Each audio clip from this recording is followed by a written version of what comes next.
అందరూ ఆలోచన చేయండి అని అడుగుతా ఉన్నా. నేను అడిగే ప్రశ్నలకు సమాధానం మీలో ప్రతి ఒక్కరూ కూడా ఆలోచన చేయమని కోరుతా ఉన్నా. నేను అడిగే ఈ ప్రతి ప్రశ్న మీ మనస్సాక్షిని మీరు అడగండి అని చెప్పి నేను అడుగుతా ఉన్నా. అసలు స్కామ్ ఎక్కడ జరిగింది అని అడుగుతా ఉన్నా. లంచాలు ఎవరైనా ఎందుకు ఇస్తారు? మళ్ళీ అడుగుతా ఉన్నా, లంచాలు ఎవరైనా ఎందుకు ఇస్తారు?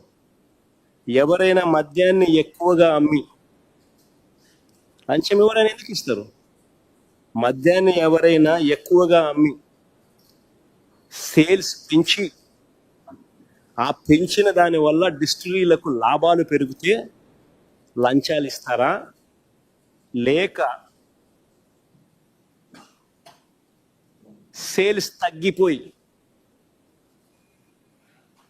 వాళ్ళు తక్కువగా అమ్మి ట్యాక్సుల రూపేణా వారి మీద బాధుడు బాధి దానివల్ల సేల్స్ తగ్గి దానివల్ల వాళ్ళకు రావాల్సిన లాభాలు తగ్గి అలా తగ్గితే ఎవరైనా లంచాలు ఇస్తారా? ఒకసారి ఆ టేబుల్ ఒకసారి చూపించము. ఒకసారి ఈ టేబుల్ను ఒక 10 నిమిషాలు అట్టే పెడతాక 5 నిమిషాలు పెడతా. ఒకసారి అందరు చూడండి టేబుల్ను. 2018 నుంచి 2019 మధ్య చంద్రబాబు చివరి సంవత్సరం ఒకసారి గమనిస్తే 3,84,00,00,000 కోట్ల 3.84 కోట్ల కేసులు లిక్కర్ అమ్మకాలు జరిగితే బేర్ అమ్మకాలు 2.77 కోట్ల కేసులు. ఆ 5 సంవత్సరాల చంద్రబాబు నాయుడు గారి పాలనను ఒక్కసారి చూడండి. 2014 నుంచి 2019 దాకా లిక్కర్ సేల్స్ ఎలా ప్రతి సంవత్సరం పెంచుకుంటూ పోయాడో ఒక్కసారి గమనించండి.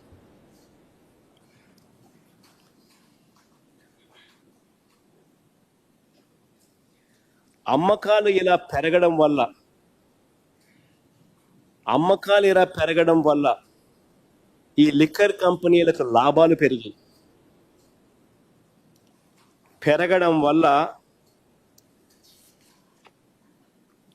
ఈ పెద్ద మనిషికి లంచాలు ఇచ్చే పరిస్థితి ఉత్పన్నమవుతుంది. అదే ఒకసారి 2019 నుంచి 24 చూడండి. ఒకసారి పక్క టేబుల్ మద్యం అమ్మకాలు ఎలా తగ్గాయో ఒకసారి చూడండి. మామూలుగా ప్రతి సంవత్సరం చంద్రబాబు నాయుడు గారి హయాంలో ప్రతి సంవత్సరం ఇంతకు ముందు సంవత్సరం కన్నా 15% పెరుగుతూ పోతూ ఉంటే వైఎస్ఆర్సీపీ హయాంలో ఆయన చివరి సంవత్సరంలో ఉన్న లిక్కర్ కూడా వైఎస్ఆర్సీపీ చివరి సంవత్సరంలో కూడా లేదు. పెరగాల్సింది పోయి ఎలా తగ్గిందో చూడండి ఒకసారి. లిక్కర్ సేల్స్ తగ్గాయి. ఎందుకు తగ్గాయి? ట్యాక్సులు బాధం. లిక్కర్ కంపెనీలకు లాభాలు ఇవ్వలేదు, లిక్కర్ కంపెనీలకు లాభాలు రాలేదు, గవర్నమెంట్కి ఆదాయం పెరిగింది. లిక్కర్ సేల్స్ ఎందుకు తగ్గాయి? ట్యాక్సులు పెంచి లిక్కర్ సేల్స్ను తగ్గించి తద్వారా లిక్కర్ కంపెనీల డిస్టిలరీలకు సంబంధించిన లాభాలు తగ్గాయి. లిక్కర్ సేల్స్ తగ్గాయి, ట్యాక్సులు పెంచి లిక్కర్ సేల్స్ను తగ్గించి తద్వారా లిక్కర్ కంపెనీల డిస్టిలరీల లాభాలు తగ్గించి రాష్ట్రానికి ఆదాయాలు తీసుకొచ్చాం.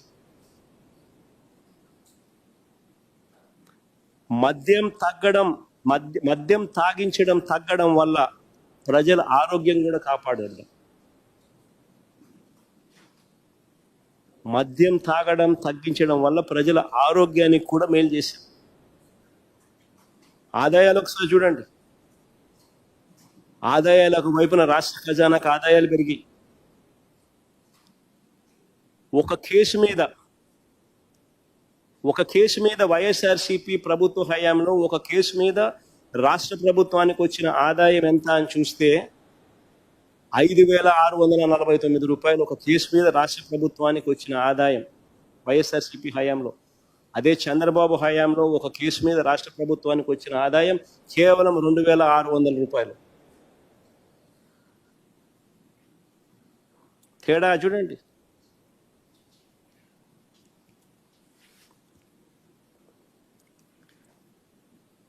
ఇప్పుడు చెప్పండి, డిస్టిలరీలో ఎప్పుడు లాభపడ్డాయి? అందరిని అడుగుతా ఉన్నాను, డిస్టిలరీలు ఎప్పుడు లాభపడ్డాయి? ఎవరి హయాంలో వాళ్ళకి లాభాలు పెరిగాయి? ఎవరికి వాళ్ళు లంచాలు ఇస్తారు? ఆలోచన చేయమని అడుగుతా ఉన్నా అందరినీ కూడా. మద్యం విక్రయాలను ప్రైవేట్ వ్యక్తులకు అప్పగిస్తే లంచాలు ఇస్తారా? ఇది కూడా ఇంకోటి ఆలోచన చేయండి. మద్యం విక్రయాలని ప్రైవేట్ వ్యక్తులకు అప్పగిస్తే లంచాలు ఇస్తారా, లేక ప్రభుత్వం ద్వారా మద్యాన్ని అమ్మే టైమింగ్స్ను నియంత్రిస్తూ పర్మిట్ రూములను రద్దు చేస్తూ 43,000 బెల్ట్ షాపులను మూసేయిస్తూ మద్యం దుకాణాలను 33% తగ్గిస్తూ నిర్ణయాలు తీసుకుంటే లంచాలు ఇస్తారు? ఆలోచన చేయమని అడుగుతా ఉన్నా. ఎవరికి లంచాలు ఇస్తారు?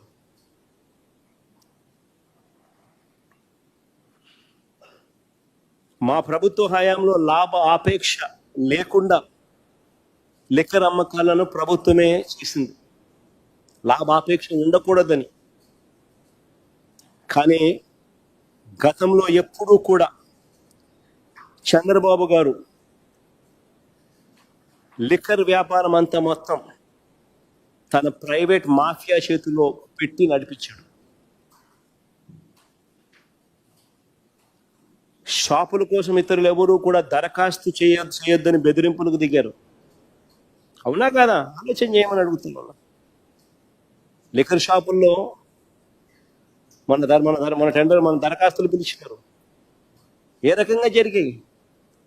మంత్రులు, ఎమ్మెల్యేలు, పోలీసులు ఏ రకంగా బెదిరించారు? మనం అందరం చూసాం. ఎవరు షాప్ పెట్టినా కానీ 30% కమిషన్ వాళ్ళకి ఇచ్చేలా గేమ్ ప్లాన్ చేశారు. ప్రతి లిక్కర్ షాప్కు పర్మిట్ రూమ్ పెట్టారు. ప్రతి ఊళ్ళో, ప్రతి వీధి చివర, ప్రతి గుడి చివర, ప్రతి బడి పక్కనే లెఫ్ట్, రైట్, సెంటర్ బెల్ట్ షాపులు కనిపిస్తూ ఉన్నాయి. ఈ బెల్ట్ షాపులు, ఈ షాపులు ఏ టైంలో అయినా అందుబాటులో ఉన్నాయి. తెల్లవారుజామున 5 గంటలకు పోయినా షాపులు మందు షాప్ తెరిచి ఉంటుంది. అర్ధరాత్రి 12 దాటిన తర్వాత కూడా మందు షాప్ తెరిచి ఉంటుంది. మందు డోర్ డెలివరీ చేస్తూ ఉన్నారు. బియ్యం డోర్ డెలివరీ చేయడంలా ఆపేసినారు, కానీ మందు డోర్ డెలివరీ చేస్తా ఉన్నారు.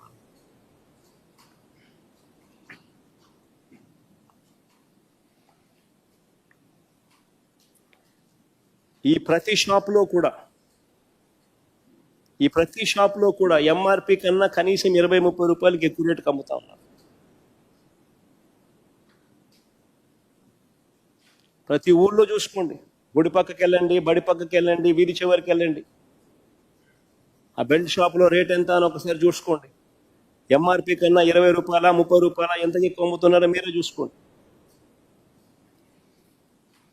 ఈ అక్రమాలను దగ్గరుండి పోలీసులే కాపాడుతున్నారు, కాపలా కాస్తున్నారు. అన్అఫీషియల్గా ఆక్షన్ పరుస్తున్నారు. బెల్ట్ షాపులు ఎవరు నడపాలా అని చెప్పి అన్అఫీషియల్గా ఆక్షన్స్ 2 లక్షలు 3 లక్షలకు గ్రామాలలో పోటీ పడుతున్నారు.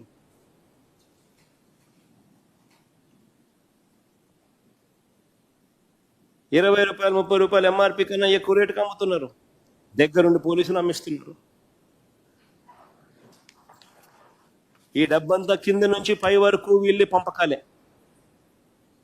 ఒకవైపున ఈ పంపకాలు ఇలా మాదిరిగానే పంపకాలు పంచుకోవడమే కాకుండా ఏ లిక్కర్ కంపెనీ డిస్టిలరీకి మేలు చేయాలనో వారికి వీరే ప్రైవేట్ లిక్కర్ షాపుల సైన్యంతో వీళ్ళు ఇండెంట్ ప్లేస్ చేస్తారు. అంతా ఈ చేతుల్లోనే ఉన్నాయి షాపులు, వీళ్ళే ఇండెంట్ ప్లేస్ చేస్తారు. చంద్రబాబు నాయుడు ఏ డిస్టిలరీకి మేలు చేయాలనుకుంటాడో, ఎవరికి మేలు చేయాలనుకుంటాడో వాళ్ళ పేరు మీద వీళ్ళ ప్రైవేట్ సైన్యంతో ఇండెంట్ ప్లేస్ చేస్తారు. అలా వీళ్ళు ఇండెంట్ ప్లేస్ చేస్తే ఆ డిస్టిలరీ వాళ్ళకు ఎక్కువ మద్యం సప్లై చేసే పరిస్థితి వాళ్ళకు ఉంటుంది. ఇలాంటి పరిస్థితులు ఎక్కడైనా కూడా మా హయాంలో చూశారా అని అడుగుతా ఉన్నా. మా హయాంలో ఎంఆర్పికి మించి ఒక్క పైసా కూడా ఎప్పుడైనా ఎక్కడైనా అధికంగా వసూలు చేసిన పరిస్థితులు ఎక్కడైనా ఉన్నాయా అని అడుగుతా ఉన్నా. మరి ఎవరి హయాంలో ఎవరి పాలసీ వల్ల లంచాలకు ఆస్కారం ఉంటుందో మీరే చెప్పండి అని అడుగుతా ఉన్నా. ప్రైవేట్ షాపుల చేత,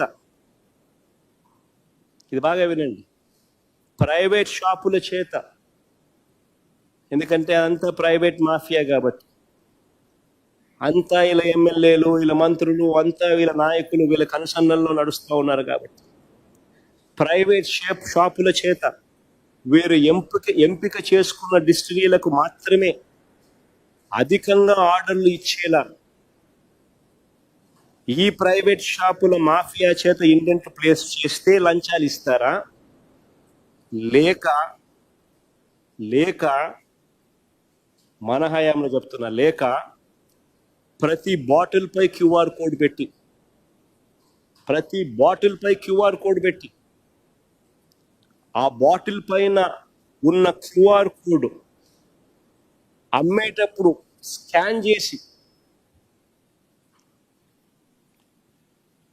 డైనమిక్ గా automatic uploading,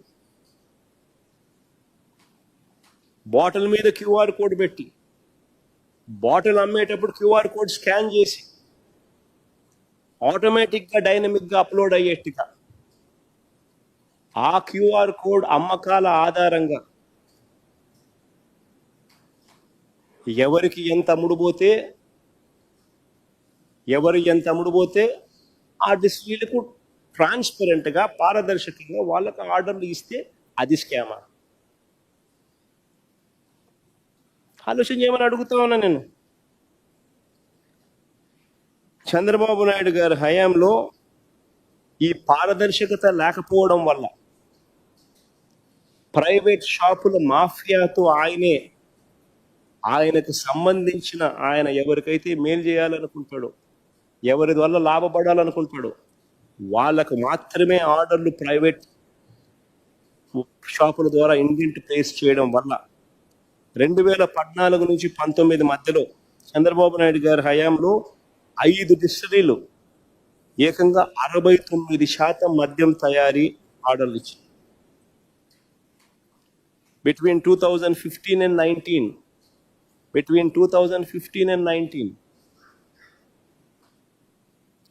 5 distilleries alone captured 69%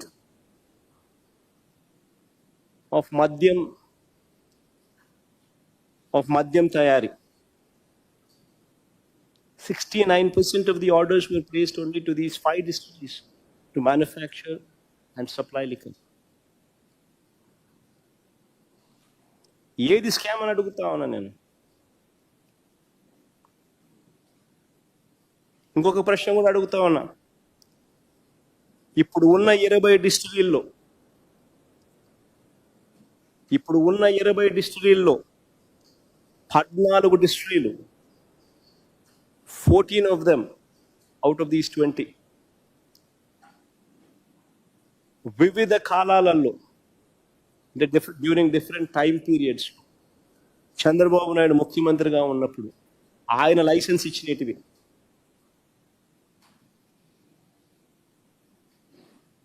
మిగిలిన 6 కూడా వైఎస్ఆర్సీపీ ప్రభుత్వం లైసెన్స్ ఇచ్చినటివి కాదు, వేరియస్ అదర్ గవర్నమెంట్స్ ఎప్పుడెప్పుడో ఇచ్చినటివే తప్ప వైఎస్ఆర్సీపీ గవర్నమెంట్ ఒక్కటంటే ఒక్క డిస్టిలరీ లైసెన్స్ కూడా ఇవ్వాల. ఉన్న 20లో. ఇంకొక విషయం, ఆ 20 డిస్టిలరీలను ఎంపానల్ చేసింది ఎవరు? ఆ 20 డిస్టిలరీలను ఎంపానల్ చేసింది చంద్రబాబు నాయుడే. వైఎస్ఆర్సీపీ ప్రభుత్వం ఒక్కటంటే ఒక్క డిస్టిలరీని కూడా అడిషనల్ గా ఎంపానల్ చేసింది లేదు.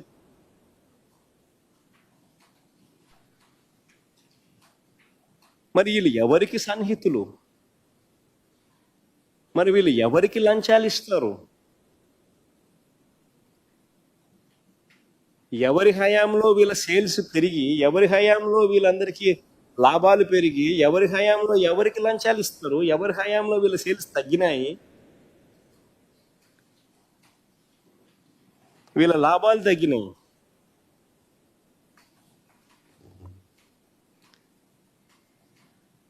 చివరకు చంద్రబాబు అండ్ కో 2022లో, మా ప్రభుత్వంలో 2022లో ఈ చంద్రబాబు అండ్ ఈ కో కంపెనీస్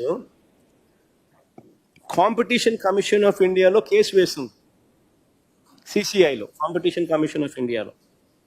ఈ ఆర్డర్ను జాగ్రత్తగా పరిశీలించాలని మీ అందరినీ కూడా కోరుతాను. ఈ పిటిషన్లో వేసిన అంశాలన్నీ కూడా టీడీపీ వాళ్ళు అప్పుడు ఇప్పుడు చేస్తున్న అభియోగాలే. అందుకనే ఇది జాగ్రత్తగా అందరూ కూడా చూడమని చెప్పి కోరుతా ఉన్నా. Because competition commission of India is a quasi judicial body. It is governed by a judge. It's a quasi judicial body.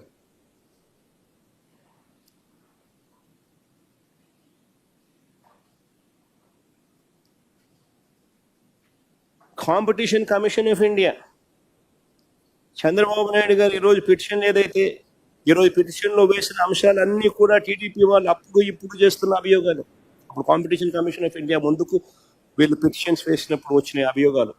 ఆ అభియోగాలు ఏమిటి అని అంటే, కొన్ని బ్రాండ్లను ఉద్దేశపూర్వకంగా తొక్కిపెట్టారని, సప్లై ఆర్డర్లలో వివక్ష చూపించారని ఆ పిటిషన్లో వాళ్ళు ఆరోపించారు. కానీ competition commission of India September 19th, 2022 ఈ అభియోగాలన్నింటిపై విచారణ చేసి, ఈ అభియోగాలన్నింటిపై సుదీర్ఘమైన విచారణ చేసి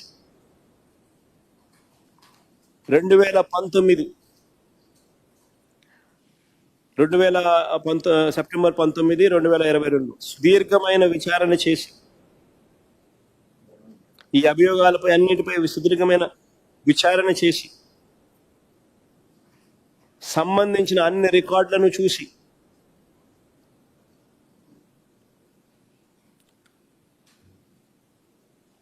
సప్లై ఆర్డర్లన్నింటినీ పరిశీలించి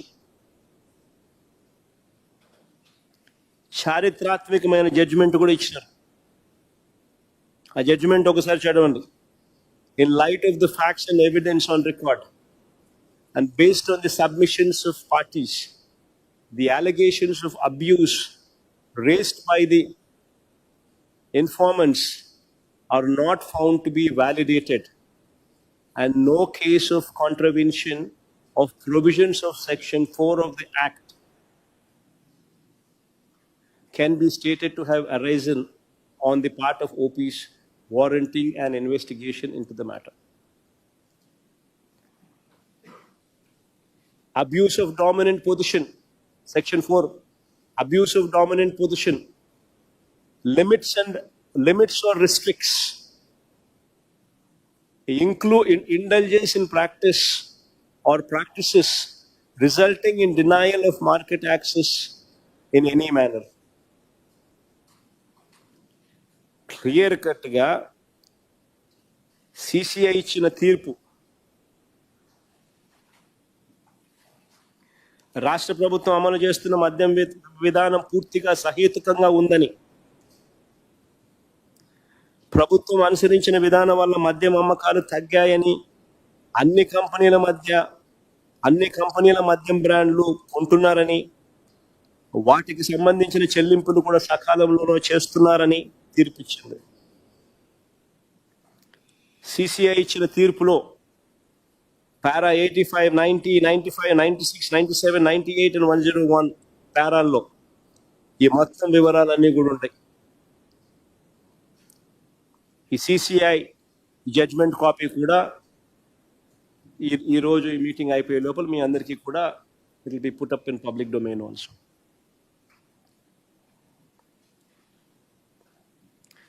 వాస్తవాలు ఇలా ఉంటే తప్పు చంద్రబాబు చేసి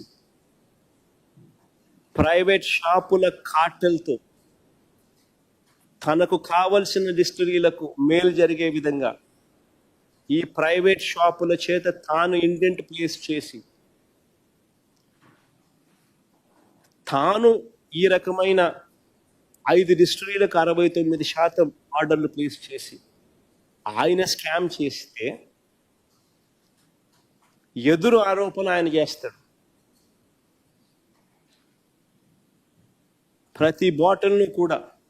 ప్రతి బాటిల్ మీద క్యూఆర్ కోడ్ పెట్టి అమ్మేటప్పుడు ఆ క్యూఆర్ కోడ్ను స్కాన్ చేసి ఆ స్కాన్ చేసిన క్యూఆర్ కోడ్ డైనమిక్గా రియల్ టైం బేసిస్లో ఆటోమేటిక్గా అప్లోడ్ అవుతుంది. దాని ఆధారంగా పారదర్శకంగా మేం చేస్తే చంద్రబాబు నాయుడు గారు అనే వ్యక్తి ఎటువంటి దుర్మార్గమైన ఆలోచనలతో దుర్మార్గమైన ఆరోపణలు చేస్తా ఉన్నాడు అనే దానికి నిదర్శనం.